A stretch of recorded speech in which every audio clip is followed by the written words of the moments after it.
ومين يقدر يعمل كده غير النادي الاهلي؟ النادي الاهلي فخر مصر وفخر افريقيا، ولازم نفتخر ان احنا عندنا كيان كبير جدا جدا اسمه النادي الاهلي. محدش يقدر يعملها غير النادي الاهلي. النادي الاهلي الكبير، النادي الاهلي العظيم. البطولة رقم 11 للنادي الاهلي. صحيح والله انا ما كنتش مصدق اطلاقا ان السيناريو ده هيحصل.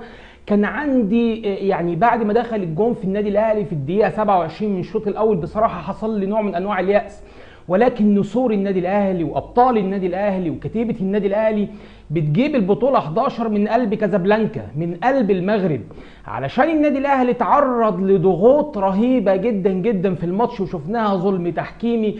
جماهير بسم الله ما شاء الله، وعايز احيي نادي الوداد عمل ماتش كويس، ولكن النادي الاهلي كان هو الاشرس على المكسب. ما كانش ينفع اطلاقا ان النادي الاهلي يخسر البطوله الثالثه من الوداد، ما كانش ينفع. 2017 و2022 ما كانش ينفع تحت اي ظرف من الظروف. لاعيبه النادي الاهلي وعدونا السنه اللي فاتت من نفس الملعب ان هم هيجيبوا البطوله السنه دي، وتحقق لهم ده، وخدوا البطوله من قلب المغرب. وكل لاعيبه النادي الاهلي يستاهلوا شابوه. تعظيم سلام للاعيبه النادي الاهلي، تعظيم سلام لمارسيل كولر العبقري، تعظيم سلام للراجل اللي اول ما نزل تغييرين بدايه الشوط الثاني انا كنت تفائلت لابعد الحدود. احمد عبد القادر نزل يعني لعب كويس جدا، كمان محمد شريف نزل، محمد مجدي قفشه نزل. انا شفت النادي الاهلي النهارده، صحيح الشوط الاول يعني لطي النسيان، ولكن الاهلي امتلك الشوط الثاني تماما. الاهلي كان عزيمه واصرار وروح يعني مش عايز اقول لحضرتك، انا بجد لو قعدت اتكلم عن النادي الاهلي كتير جدا جدا هخلص الكلام في جماهير النادي الاهلي ولاعيبه النادي الاهلي الابطال، والكابتن محمود الخطيب اللي ما كانش يستاهل اطلاقا ان هو يطلع زعلان زي السنه اللي فاتت. شفناه لما كانت النتيجه 1-0 الراجل كان قاعد نفس القعده بتاعت السنه اللي فاتت. والله العظيم يا جماعه، وانا اقول يا رب ما تقعد الكابتن محمود الخطيب ولا تقعدنا كده مكسورين الخاطر، وكأن ربنا سبحانه وتعالى سمع دعائي. الحمد لله رب العالمين. ومحمد عبد المنعم بيحط هدف انا شايف ان هو الاغلى في تاريخ محمد عبد المنعم، والاغلى ان شاء الله باذن الله. يعني انا حاسس ان هو الاغلى كمان في البطوله. يعني صحيح النادي الاهلي كسب الزمالك في 2020 وكانت فرحه وكان ماتش القرن، ولكن الضغوط يا جماعه اللي تعرض لها النادي الاهلي ما كانش ينفع النادي الاهلي يخسر البطوله الثالثه من الوداد. هو ده كان التحدي الكبير. قلنا النادي الاهلي قدم ماتش كبير هنا، قلنا لعيبه النادي الاهلي قدموا ماتش كبير هنا في مصر، واشدنا باللعيبه، وكان عندنا يقين وثقه في الله اولا ثم في لعيبه النادي الاهلي ان هم يجيبوا لنا البطوله من قلب كازابلانكا. شكرا لمشجع نادي الزمالك اللي جاي من المانيا علشان يشجع نادي الوداد، وبيقول لك نادي الوداد يعني اخونا، ونادي الوداد زينا في الظلم، ونادي الوداد بيتعرض مع الاهلي دايما لظلم تحكيمي وما شابه ذلك.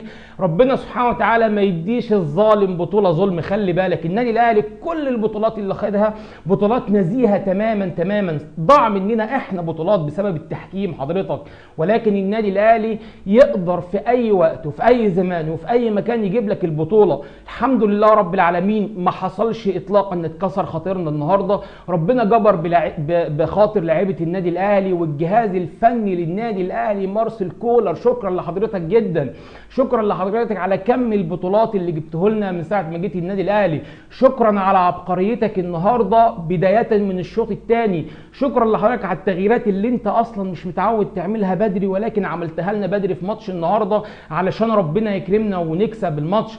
جمله شفناها كتير قوي ما بين علي معلول ومحمد عبد المنعم، ومحمد عبد المنعم جاب جون بالطريقه دي في الترجي، ومحمد عبد المنعم بنفس الكوره النهارده بيجيب لنا في الرجاء المغربي، وكمان لما لعبنا مع رجاء المغربي السنه اللي فاتت برده كان جاب نفس الجون. فدي كوره محفوظه جدا. مارسيل كولر يشكر الراجل على اللي هو عمله مع النادي الاهلي. دخل التاريخ من اوسع ابوابه، دخل قلوب الاهلاويه من يعني كل اهلاوي النهارده. مارسيل كولر ده بالنسبه له خط احمر. النادي الاهلي يجيبها من الكاميرون في وجود عيسى حياته، يجيبها من الكاميرون. النادي الاهلي يجيبها من الصفاقس في 2006، يجيبها من الصفاقس في 2006. ده كل البطولات اللي خدها النادي الاهلي بره. انا صحيح دول اللي انا حضرتهم ودول اللي انا شفتهم فبقولهم لحضراتكم. في 2012 النادي الاهلي يجيبها من قلب رادس ويفوز على الترجي ويجيب البطوله من رادس من تونس. النادي الاهلي كمان في سنه 23 جاب البطوله من قلب كازابلانكا. كل ملاعب افريقيا شهد على تتويج النادي الاهلي، كل ملاعب افريقيا شاهده على هيمنه النادي الاهلي على البطولات الافريقيه، رغم اي ظلم، رغم اي شيء، رغم من يتحدى، ما كانش ينفع غير لعيبه النادي الاهلي يكون عندهم اصرار وعزيمه.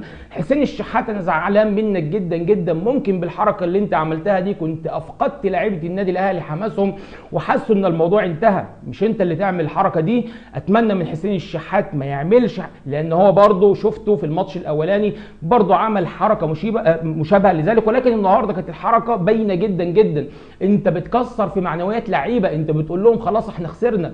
ما تصدرش طاقه سلبيه للعيبه، وانت المفروض تطلع بره تقعد على الدكه، تسيب اللي نازل تقول ربنا يوفقه، وكمان تبقى متفائل النادي الاهلي يكسب. الحمد لله على المكسب النهارده، الحمد لله النهارده والله العظيم يا جماعه. انا زي ما قلت لحضراتكم في اول الحلقه مش عارف اقول ايه ولا عارف اتكلم على ايه، وما كنتش متفائل، ولكن لعيبه النادي الاهلي ونسور النادي الاهلي وكتيبه النادي الاهلي جابوا لنا الكاس ال 11 من قلب كازابلانكا يوم 11، كله 11 النهارده. مليون مبروك. لو انا قعدت اكلمك عن الماتش فنيا فمارسيل كولر ابدع جدا جدا جدا في الشوط الثاني بتغيير محمد مجدي قفشه واحمد عبد القادر. حسين الشحات كان لازم يطلع، حسين الشحات كان لازم يطلع من الماتش. خلاص الراجل فقد تركيزه، ما عادش قادر يدي اي حاجه في الماتش، مع انه كان نجم الماتش في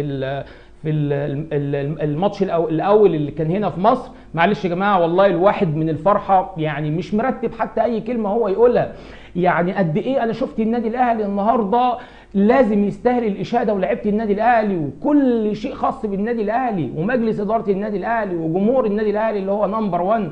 فالواحد بجد من الفرحه مش عارف بيقول ايه. بعد الماتش ما قدرتش ان انا اطلع على الجمهور والله، وبتكلم معاكم بمنتهى الصراحه من فرحتي انا مش عارف اقول ايه، ولكن قلت لازم اعمل حلقه لحبايبي، لازم طبعا اعبر عن فرحتي النهارده النادي الاهلي وانا قاعد وحاسس يعني ان البطوله بتروح رويدا رويدا من النادي الاهلي، ولكن ابطال النادي الاهلي قدروا يجيبوها. ولا عزاء للحاقدين، الناس اللي كانت بتكلم ان النادي الاهلي يخسر، الناس اللي احنا عارفينها دايما وابدا بتحقد على النادي الاهلي ومش عايزاه ياخد بطولات افريقيا عشان ما يفرقش كتير، ولكن رغم كل شيء النادي الاهلي قدر يجيبها. اتمنى من حضراتكم الناس اللي بتتفرج علينا على الفيسبوك تعمل لنا مشاركه للحلقه وتسيب لنا الكومنت الجميل وتعبر كمان عن فرحتها النهارده بالماتش. اتمنى الناس تتفرج علينا على اليوتيوب تعمل سبسكرايب للقناه. شكرا لحضراتكم جدا، والسلام عليكم ورحمه الله وبركاته.